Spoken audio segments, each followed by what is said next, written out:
Hi, this is Zane from Mirror News. Welcome to another program of the series One-on-One. The time-honored building behind myself is a very strong architectural style of Italian Renaissance. It's the reputed Brisbane City Hall. And our today's guest happened to be the current host of it. He was once selected as one of the youngest councillors ever in Australia. His unique charisma and political wisdom accumulated from 3 decades of serving the government safeguard him towards making Australia's new world city Brisbane, a city that has currently the biggest local government area by population in Australia and the 3rd largest in the world. Mirror News is very proud to say that he's with us today to join the celebration of the 10th year of the media group. Brisbane Lord Mayor Graham Quirk. The first topic, I'm pretty sure this has been talked a lot about, is about your political journey. Apparently you were elected as the councillor at a very young age back in 1985, and then I'm not after the age apparently, so I'm just curious that how did you go on the road of improvement? Well, you were already successful as you were back in 1985. Well, I really found politics when I was 17, when I did grade 12 economics. Right. I've heard about that. Yep. Yeah, that was when I really developed an interest around politics, and from there I learnt about all different philosophies and doctrines, read up on those, and I found that the Liberal Party best fitted with what I believed in. So then I joined at 17 years of age the Young Liberal movement, and became then ultimately a Liberal councillor when I was 27.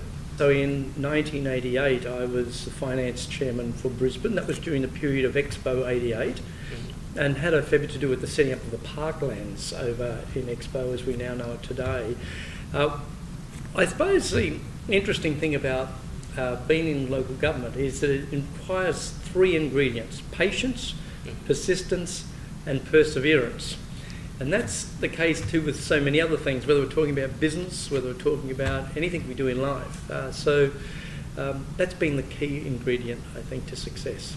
That's right. But we also have another side of politics, as people normally say. Like, it's kind of like, when how they talk about the book called Hardball by Chris Matthews. It's about how politics could be played and things like that. But I think so, as I understand, you're understanding politics from the positive side of view. Well, I mean, there's a lot of people, if I could say, there's a lot of people play the game of politics. Yep. I've always taken the view that you are best to be just frank and honest with people and make it what they say is what they get. So, it's about getting on and doing the things that will improve the outcomes for the people of the city. That's what's always motivated me. So I'm not here to play the games of the party political stuff. That's part of it when it comes to election campaigns. But the great thing is to get on and deliver for the people that you represent. That's the real motivation for me. Oh, that's nice. Appreciate that. So, like I said, most of the people like myself don't understand a lot of the politics, but all we know, or most of what we know about you is that people are drawn to you, and you have a great charisma, not only to the Australian community, but also to a range of different ethnic groups. So, can you tell us a little bit about yourself as a man rather than a politician? Because all we know so far is like you have a wide range of art collection from China, and then your daughter is one of the best students in Mandarin, and then, but that's all for Chinese. And then, can you tell us a little more about yourself? Yeah, well, my family were quite poor. They came from a very poor background. My family originally came from out in Western Queensland, Longreach, Winton and Barcaldine, small country towns in Queensland. So I grew up understanding the value of money, the not having very much in life. And that, I suppose, has been the motivator. But it was a family background that was very much built on love. I have 44 cousins on one side of the family, on my mother's side. So she was one of 12 children. So I guess bigger families also, you tend to have to share more and communicate well. And I think that's probably been the things that have helped to motivate me in my political life as well. In terms of interests, I've always loved sport. I was always at school wanted for playing football and running and swimming and all of those types of activities. But I also love horse racing. Wow, that's a noble sport. It's a sport that I love. I do a little bit of breeding with horses as an interest outside of politics. Are you still doing that?